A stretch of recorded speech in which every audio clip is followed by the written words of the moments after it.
Welcome to the JMJ Commercial Realty Podcast. Dive into market insights, winning strategies, and the stories shaping today's commercial real estate landscape. Let's get started. Welcome, everyone, to episode 2 of the JMJ Commercial Real Estate Podcast. Maybe you found us because you watched episode 1, or maybe you just searched and now you decided to pick on episode 2 and skip episode 1. Not really sure, but if you wanted to learn a little bit more about us and this is your first time watching, listening, you can go back and listen to episode 1. But here we are at episode 2 with my co-host, Josh Cedia. How you doing, Josh? I'm doing well today. How you doing, Adam?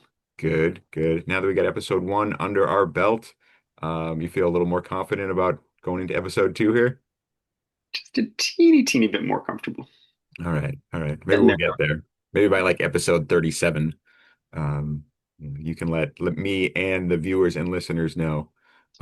So today, I think what we're going to wanted to talk about is kind of what is commercial real estate. Do a little bit more of a deep dive into that. Talk about some of the different subtypes. How it differs from residential. I know in episode 1, we kind of touched on that a little bit.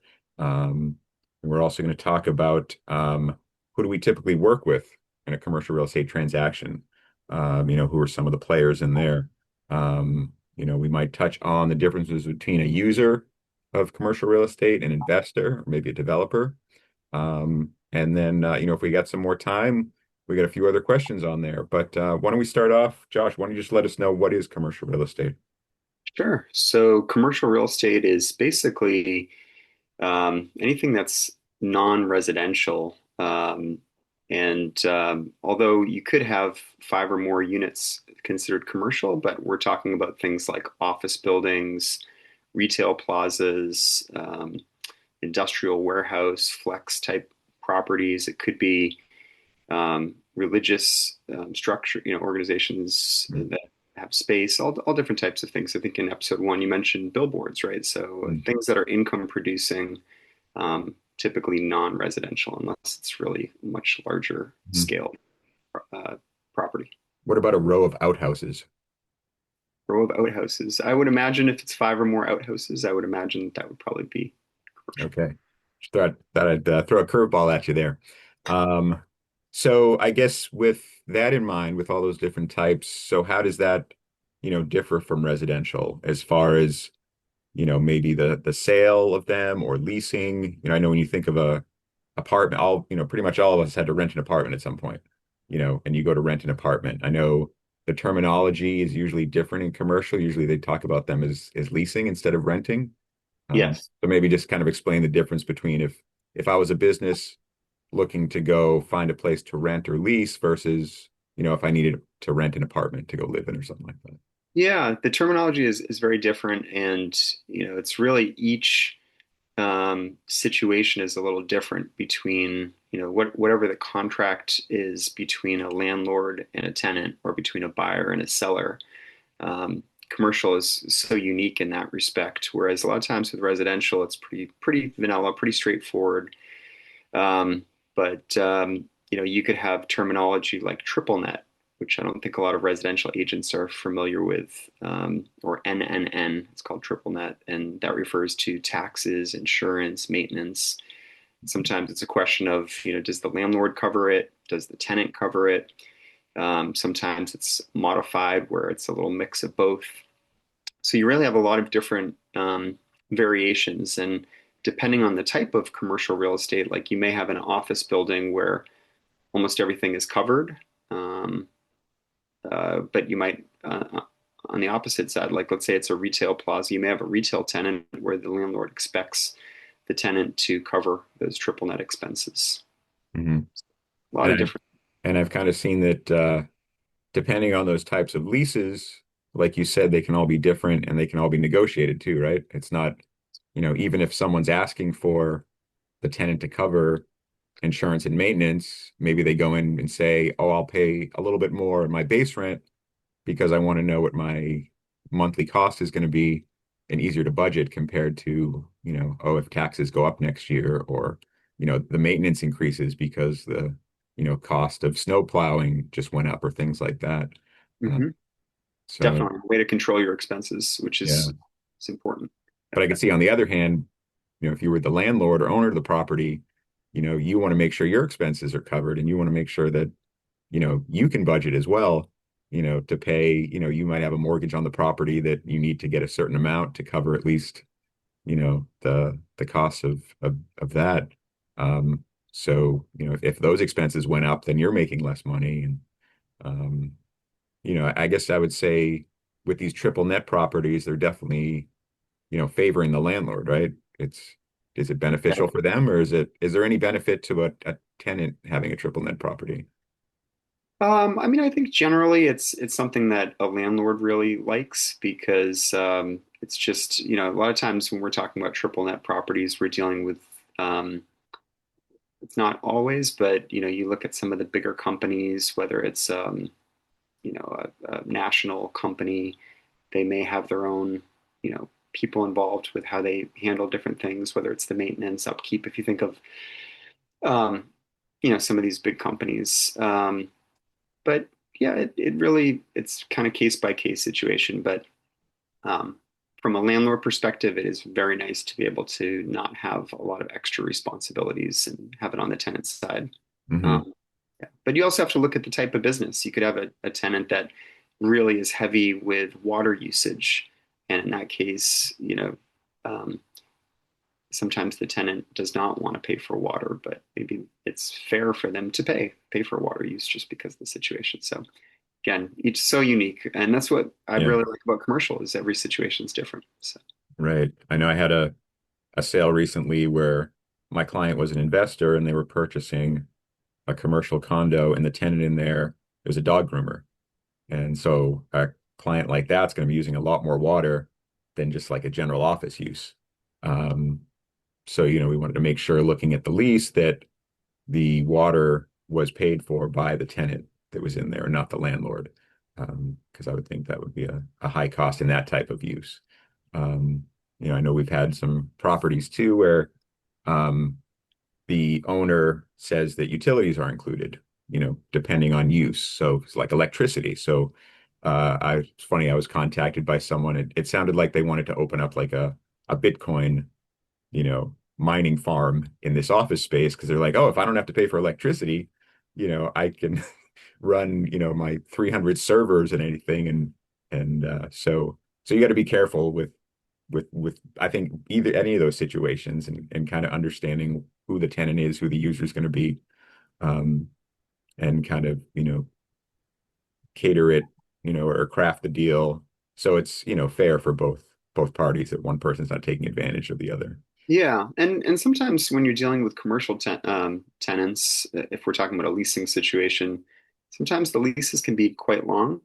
You might be looking at something that's 3 years, 5 years, 10 years, maybe Mhm. more. And so it's really important to have an attorney or someone, looking over legal documents because, you know, when you're signing a lease, it's a binding contract typically. So you want to make sure that, you understand what you're signing and what the specifics are. Yeah. And usually, I think back to, I mean, I haven't rented an apartment forever, but most rentals are probably just 1 year. You go in renting for a year. So, even if something did happen, it's just a year. Where you're saying, yeah, with these, commercial leases, it's multiple years, 3, 5, could be 10 years. And, they're probably have a lot of money that they're going to be spending over that time. And yeah, you want to make sure that, you're protected. Um, I think that brings us to our next point about, who do we typically work with in these commercial real estate transactions? I know you just mentioned attorneys are a big part of it. Um, yeah, and whether it be, I think, on the leasing side or purchasing side, um, we definitely advise all of our clients to work with an attorney and someone who specializes in commercial real estate, Mhm. uh, not just residential real estate. Because, like you said, the terminology is different. They're going to be looking for different things compared to if someone was buying a house, um, compared to, an industrial office park or something like that. Oh yeah. If you're not dealing with it day in and day out, it's can be challenging. So it's very, very good to have someone who has experience with commercial. Hmm. Definitely. So who else would, besides us being, brokers or agents in a commercial real estate transaction, um, who are some of the other players that, that we work with that kind of come into this? Yeah, well, a lot of times it's other agents. A lot of times we're, it depends on the situation. Sometimes we represent a seller or a landlord. And in those situations, we may have a buyer agent that comes along or a tenant agent, and then vice versa. So it could be another agent. It could be um, someone on the financing side of things, commercial lending side of things. If someone's purchasing a property, oftentimes they're not paying cash. They may just put a smaller percentage down and then borrow the rest. So it could be someone on the lending side. It could be an architect. It could be someone from a town or a city if there's different things that come up from a zoning side. Um, so all different, could be an inspector. Sometimes you have commercial properties that have some situations with environmental or testing of environmental. So commercial really has a lot of different aspects to it. Um, yeah, those are some of the people in Hmm. the transaction, and not to say that you work with all of those in every single transaction, but at different times, those types of professions may come up. Yeah, I know for me coming into this, having, I would say, little to no experience in commercial real estate. Um, and the only other experience with real estate really is, renting and purchasing a home. But one thing I didn't know about, like going back to the environmental part of it, is it sounds like, with most lenders, if you're purchasing a commercial property, want to know if the soil is clean or, clean, like 21E, and because like you said, if you purchase a building, a commercial property, turns out that, maybe 10 years ago there was an oil spill or, chemical leak from, think of certain businesses, maybe like a dry cleaner that uses chemicals. And it might have And been from years back. Yeah. right. And maybe the owner doesn't even know about it, the current owner. It could be something before that. Um, so the bank's going to want to make sure that, you know, they cover themselves if they're going to be lending out hundreds of thousands of dollars on these properties. And right, so having to work with these inspectors that do those soil tests, and where I think with, I don't think banks do that for homes at all, do they? Like, is there any type of, On the residential side, yeah, I can't think of when I bought my house if we had to, where I think you could have an oil spill at a house, you could have you know, do banks do anything? I yeah, know I'm I'm not putting you on the sure on the spot here, but residential. I don't know. But like for example, one of the things with a bank is they'll use an appraiser. Oftentimes they have someone coming in that's not, to be able to kind of get their take on what is this property worth, and Hmm. so yeah, there's different things that the bank will also kind of safeguards on their side because, like you said, if they're lending their money, they want to make sure that there's not any big issues with the properties, Right. whether it's Yeah. residential or commercial. Yeah. Yeah, that's true. No, that's great. And I think, going back to kind of talking back to episode one, we talked about all the networking. I think the more you do this, the more you meet all these people in different professions. You get to know them, they get to know you, and it makes it easier to work with these people that you built a relationship with, Mhm. whether it be an attorney that you've done a deal with, or a lender that, you're comfortable with and familiar with, and contractor, any of these people that, you can refer to your clients, or also, on the opposite side is great because a lot of times those people have clients that might need help purchasing or leasing commercial property, and then they give us a call. Yeah. So it's a nice, like, two-way street there of referrals that works both ways. Yeah. And sometimes with a commercial transaction, you may have one bank that in their portfolio, they're not comfortable lending on a certain type. They might say, office building is not something that we want to lend, but another lender is completely fine with an office Hmm. or whatever the subtype happens to be. Right. Yeah, I think in all the many banks, and I haven't talked to all of them yet in the area, but many of them, many, yeah, some of them do specialize, or some of them, might only go up to a certain amount, be like, we can't lend more than X amount of dollars, or, some will be like, oh, we don't lend to, restaurants, or, or things like that they might have. So it's good to know lots of different ones. So to help your clients find the one that's a good fit for them. Yeah, and there may also you look at like small business, small businesses, and what kind of Mm. resources are available for them. So there's all different types of things, which is great. Yeah, it's awesome. And I think in the future we might actually have some of these people on our podcast. Possibly. If if they do want to come on, it's all voluntary. There's no monetary compensation, but you will get to talk about your business and and be on this fun podcast with Josh and myself. I know we are kind of short on time for episode 2 here, so I wanted to tease episode 3. I think going into our next one, um, let's see, what would episode 3 would probably be talking about maybe some of the transactions we've had. We're not going to get into specifics, but I think, we've got so many stories. In the short time that I've been doing this for 2 years, I feel like I have so many stories, that I think can help other people in commercial real estate, maybe people that are interested in it, good and bad. I know you've got tons of stories, you know. Sometimes it's like pulling teeth from you. It's like, yeah, be like, all right, come on, we talk about this story. But no, I think it'll be good and informative for people. So as always, definitely subscribe to our podcast. So, when we're coming out with the next one, episode 3, we do come out with these weekly.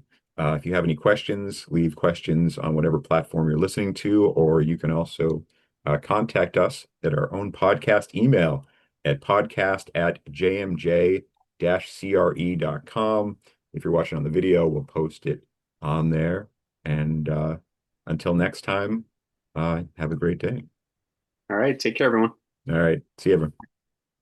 The views, thoughts, and opinions expressed on the JMJ Commercial Realty podcast are those of the host and guests and do not necessarily reflect the official policies or positions of JMJ Commercial Realty or its affiliates. The information provided in this podcast is for informational and educational purposes only and should not be considered financial, legal, or real estate advice. Listeners are encouraged to consult with qualified professionals regarding their specific real estate or business needs. JMJ Commercial Realty makes no representations or warranties as to the accuracy, completeness, or suitability of any information discussed. Reliance on any information provided in this podcast is done solely at your own risk. By listening, you agree that JMJ Commercial Realty and its representatives shall not be held liable for any losses or damages resulting from the use of information shared.